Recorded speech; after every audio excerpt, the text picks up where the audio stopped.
All right, folks. Well, I'd like to welcome Brian Klatsky to the show. Brian is the co-owner of Under the Glass Pinball Speakeasy in Red Bank, New Jersey. Just opened, I think it was April 15th or so. And glad to have Brian on the show. So welcome, Brian. Well, no, it's great to be here. Thanks for having me, Alan. Well, I'll get into my pinball background first. When I was a kid growing up, my dad is was a local real estate attorney in Red Bank here, and one of his customers had an arcade on the boardwalk. And part of settling his legal bill, they bartered 2 pinball machines. So when I was about 8 years old, we had a Gorgar and a Butterfly in our basement growing up. So that's where I was originally introduced to pinball as a kid. And the lesson learned from that is I realized that what most people that enjoy pinball today had an experience with pinball as kids. And part of our mission here is to grow the pinball community and really introduce modern pinball to that next generation. So being in downtown Red Bank here, that is one of the motivations for us opening this location. Yeah. And when you had your first 2 pinball machines from your father, did it immediately click, or it kind of took a little time to play those games or play additional games and you really got the bug? Well, you know what? As an 8-9-year-old back then, we're talking in the late 70s, early 80s, it was cool to have a pinball machine in your basement. So whether or not you liked it, your friends were drawn to it, and it was actually something that you just liked because you thought it was cool. And like what Jack Guarneri told me when he was here last week, he's like, Brian, I want to just remind you something. If it ain't broke, it ain't pinball. And what he meant by that, it resonated because I remember as a kid, there's always a ball getting stuck, always a bumper that needs to be worked on. So I just remember exploring the play field, underneath the play field at a young age just to get familiar with it. So, that does build a foundation, to the whole industry. Mm-hmm. So you got into pinball a little bit when you were a kid. When did you start kind of buying your own machines? Did you start as a collector and getting some of the more recent machines as you got older? Well, I'd say O.J. Simpson brought me into pinball. Oh, interesting. Which is really a funny story. So I went to college at Skidmore College up in Saratoga Springs, New York. I went up there learned about horses, and also I owned a bar towards the latter part of my college days there. And while we had the bar, we had an Addams Family machine, brand new out of the box. An operator installed it in the bar. And that 1 year between undergrad and going to grad school, I was up there running the bar, and it was during the OJ trial. So I can remember very long afternoons playing Addams Family with the OJ trial on in the background, bored out of my mind with the OJ trial so I actually learned to really that's what really turned the corner for me. And after grad school, when I could afford it, right as my kids were being born, I bought a Medieval Madness, actually from Jersey Jack before he started making games, right around 99. And that was what was that? Pinballsupplies.com or something? It was pinballsales.com. Pinball Sales, yeah. And I remember exactly. I paid $6,500 cash for a Medieval Madness back then. LE? Or did they? Back then there was no Back LE. then, no LE, yeah. It was just Williams Medieval Madness, and I had that with the kids growing up, and I added a few more games to my basement over the years, and it was that really was the modern pinball experience for me. And I always had a vision to one day really do something with it. And now my kids went on to play college basketball. They're sort of wrapping up their college careers. Brandon's got 1 more year playing at University of Georgia, and that's why we've decided to sort of go with this next dream and passion. Now that their playing days are over, I need to keep myself busy. Yeah. And what made you decide on Red Bank in particular? Do you have a special tie to the area? Well, I do. I grew up 2 miles east of here in Rumson. My wealth management office is 3 blocks down Broad Street. And I live another 2 blocks the other direction. So between living, having my wealth management, and the pinball all in a little few blocks here, it's a great town. I feel like there's a little bit of a renaissance going on. One of the things that's great about our location is it's right in the center of the Broadwalk. That's the section of Broad Street that closes off to traffic in the summer. So you can eat, walk the streets, and we feel like it becomes a great destination for visitors. Come down here, play pinball, go have a nice dinner, listen to bands, music in the street, come back for some more pinball, and just having, a nice lounge and environment in Red Bank was something I've always had in the back of my mind. Is it me and we'll go into it under the glass, but it feels really special, particularly in New Jersey. There's not a lot of pinball. And when there is, it's just a different format. It's not as intimate. The rooms are larger and there's not those type of machines.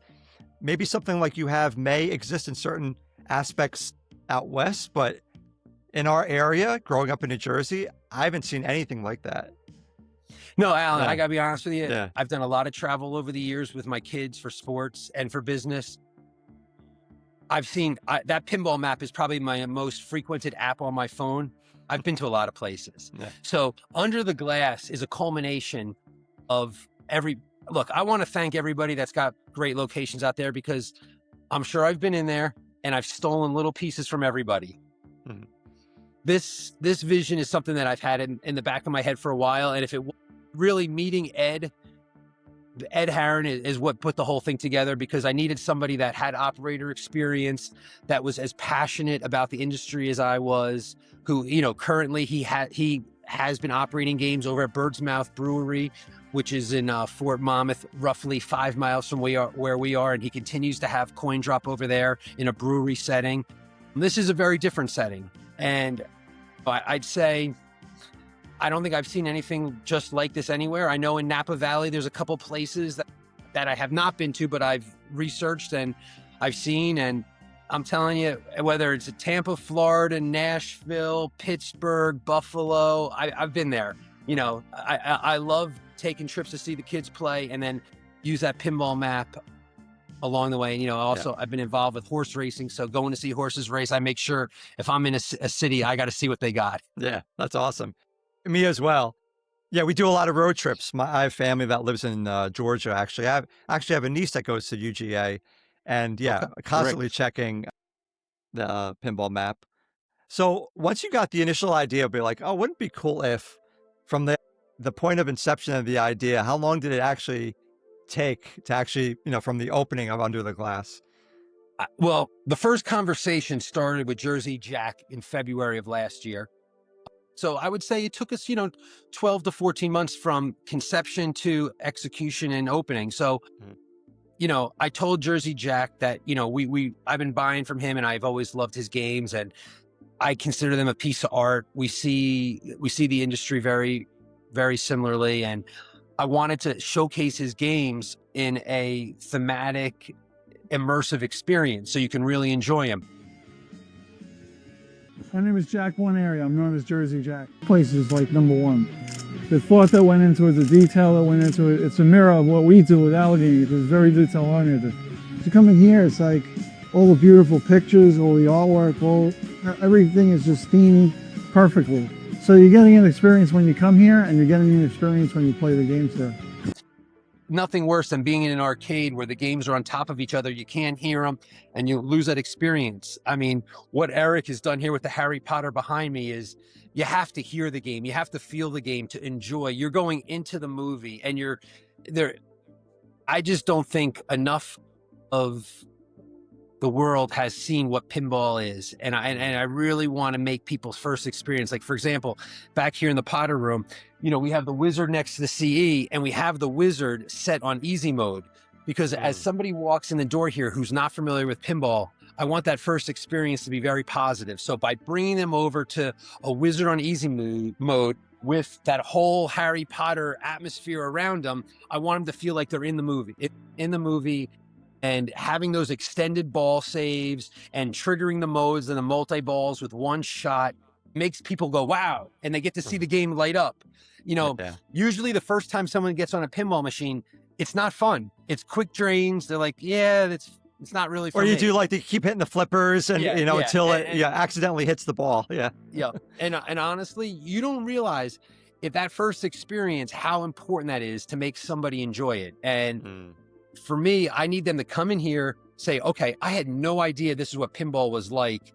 and then want to play again and again. So we really try to curate your experience when you come in here and give you a little bit of a instructive few minutes to just get you to see the games the right way instead of getting frustrated really early. Yeah. And yeah, like you said, you have a nice span of Jersey Jack all the way from Pirates of the Caribbean to, the most recent Harry Potter. And then you have a number of Stearns, and I think you're planning some other manufacturers like Spooky Pinball and Barrels of Fun to come in as well.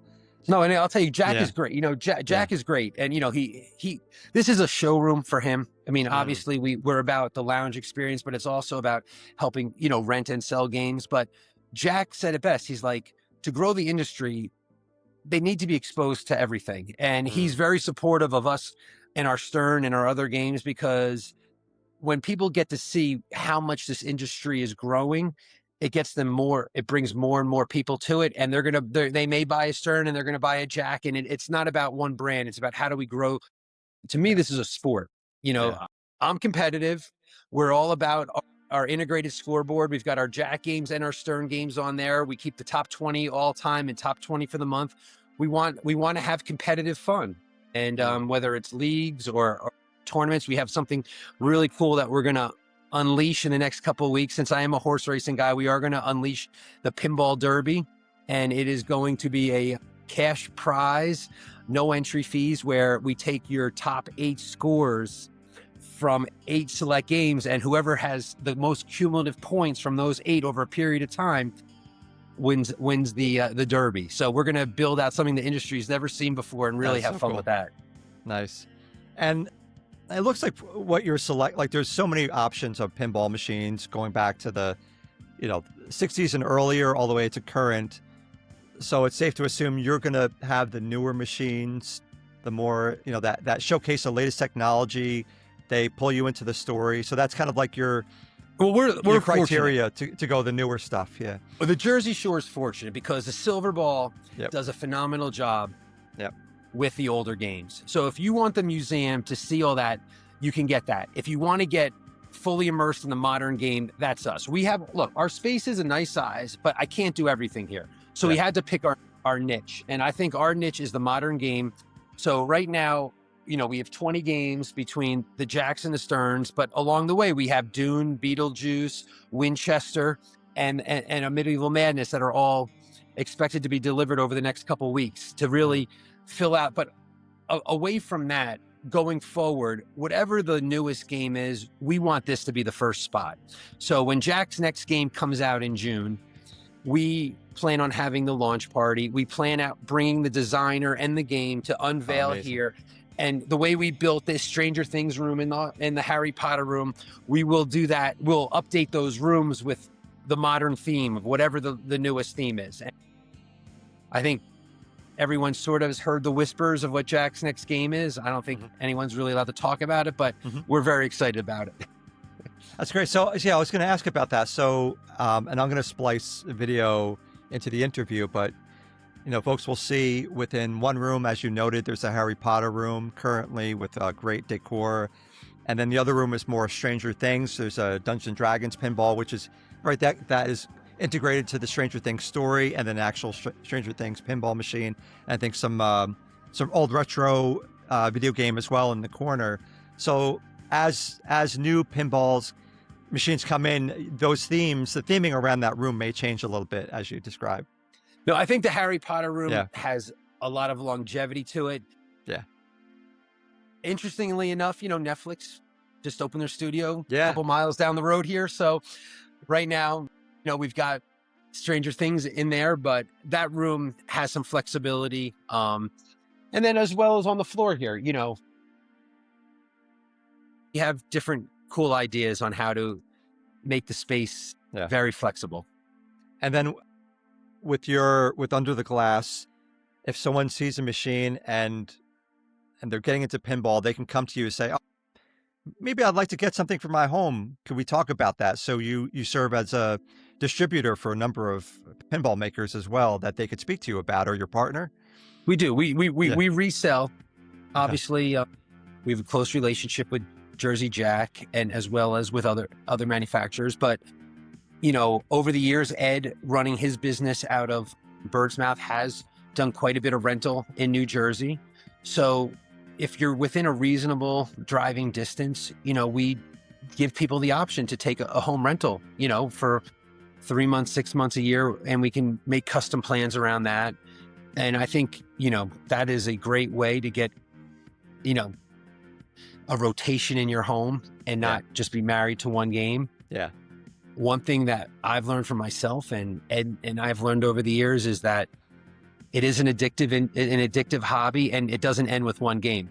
Nobody just has one. If you like pinball, one becomes two, becomes three, and it's a fight with your spouse on where you're going to put the next one. Yeah, that's right. Now, Under the Glass started April 15th. You opened up.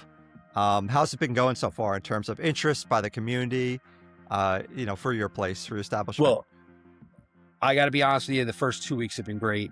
Yeah. The grand opening night, soft opening, we had, Jack was here, Eric Munir's been in here and got everything set up the way they want their games to play. It's really great. The pinball community has found us quickly. There's been a lot of, media that have posted. The pinball map, Pinside really gets you out there quickly. Our challenge now is to grow that whole Jersey Shore community and show them what we have underneath the Broadwalk here downstairs and this speakeasy setting and get the local communities to give pinball a chance. Yeah. I don't think we're going to have a tough time getting the pinball player here, but I really want to grow the sport. And I would say just, me and I took my family there a few days after opening, but just walking down there, you feel almost like you're going to a friend's basement or something. Like it doesn't feel like a commercial environment to just play pinball. It's like it's an environment where you could, one thing for me, I want to hear the pinball games. I could hear the games a lot better in your environments. Maybe the acoustics, the smaller rooms versus these larger environments. And it just feels, and also the theming of the rooms, it just feels like it's exciting. It's almost like a Disney-esque, Disney Imagineering type of experience. So it's a great place to visit with your family or just by yourself, if you have some time. Thank you. No, and then one thing is, as much as like with that whole avatar tree in the front, I feel it adds when you're playing the game. Like I'll be honest with you, I've never seen the movie Avatar. And I wasn't interested in the game because I never saw the movie. I didn't know what I was looking at. But having the tree glow right next to the game, it's become my favorite game now. And it's another thing is the same thing with the Dungeons and Dragons. I don't know anything about Dungeons and Dragons, but I love Stranger Things, the show, and it gets you into it. And then you start playing the Dungeons and Dragons, and I go, these are two games that I never played, that I didn't think were that interesting. Now they're my two favorite and most played games, are Avatar and Dungeons and Dragons. So yeah. I think, and two, I really appreciate it. And I'm like, wow, if I were Brian, I'd be like, ooh, you have like the top level of a lot of the games, like in Jersey Jack, the collector's edition, Avatar, Godfather, Elton John, even Pirates of the Caribbean, these are high dollar collectibles, and you're sharing these with the public, and they could see the best example of that given game, at Under the Glass.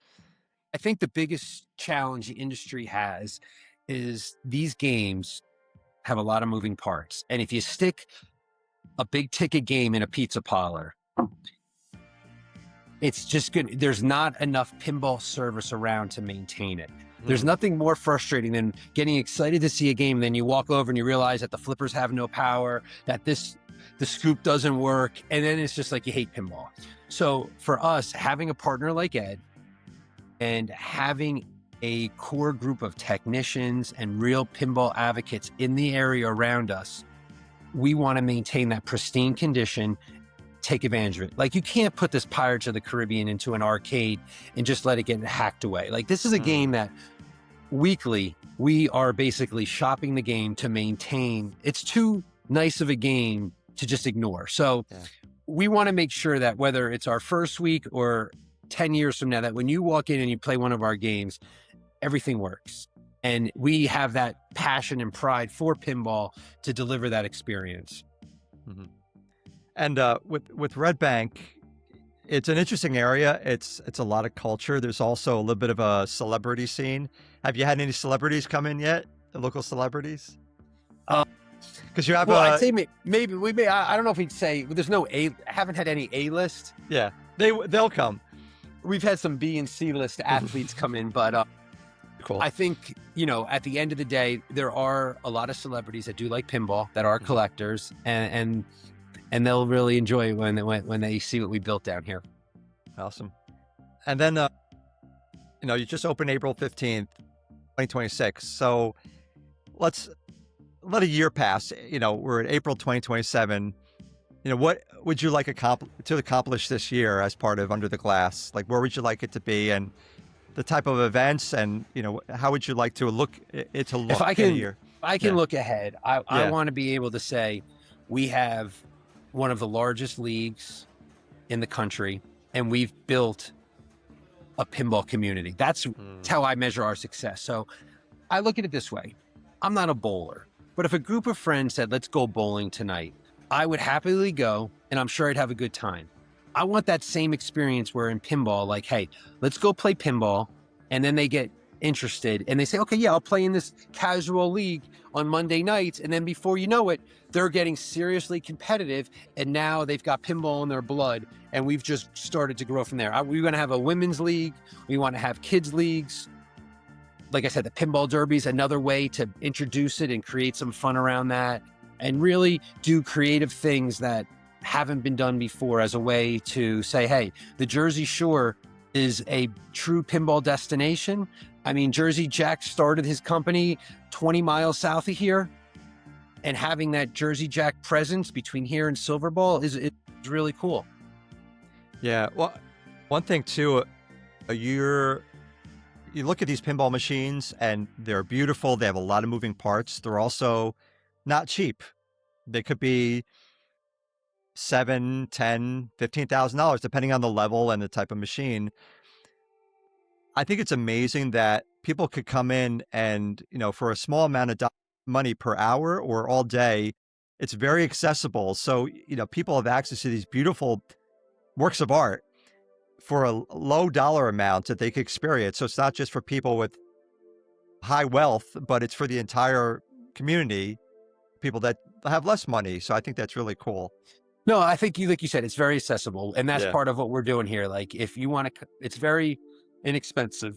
We want to be priced right to make people enjoy it, and it's something that Ed and I are both really passionate about. So I think you can feel that in what we have here, because this is not a business to us. This is a true passion play to grow the industry. Obviously, we want to stay solvent, but at the end of the day, I enjoy being here when I see somebody have fun and start to really like pinball. I think when I came up with the idea and I started talking about it with Jack a year ago, what got me really excited was when I would bring somebody over to my place that hadn't played pinball, and they jumped on Elton John and they jumped on Pirates, and they said, oh my God, this is a lot of fun. And then I could, all of a sudden, a month later, they're buying a game. That's when I said, you know what, we got to do this. Yeah, and I was there yesterday, just seeing people have fun, laughing, from people, a 7-year-old to a 80-year-old or a 70-year-old. There was a full span of people just enjoying their games, and that was really cool. Just people having fun in this tough times that we live, to be able to just get together, have fun, and be together, and appreciate what we have in common. I'll be honest with you. Pinball is so therapeutic in so many ways. And that's also part of what I've liked to share with others is, someone has a very stressful situation at home, something on the sports field that's this is an escape. When you get caught up in a game, you sort of forget about everything, and you can just like zone in and just forget about the world around you. Yeah. There's a lot of therapy that comes with pinball. I met in Lexington, Kentucky, a player that was had recovered from substance abuse addiction, and pinball was his therapy to to really occupy his time and keep him on a straight arrow. And it was really inspirational to see that and spend some time and hear his story. And, you know, those are like the little things that get you excited about the mission that we're on here. Yeah, that's awesome. Well, Brian, really appreciate your time. Any closing remarks that you'd like to share with folks? No, I mean, the only thing is people say, why'd you do this? And I'm going to tell you the reason we did it is because I couldn't find it. So we built it, and I really want to share it. And nothing makes me happier than to see someone say, I had no idea pinball had become this. It's not what my grandfather's pinball was. And this is really cool. That to me makes it all worthwhile.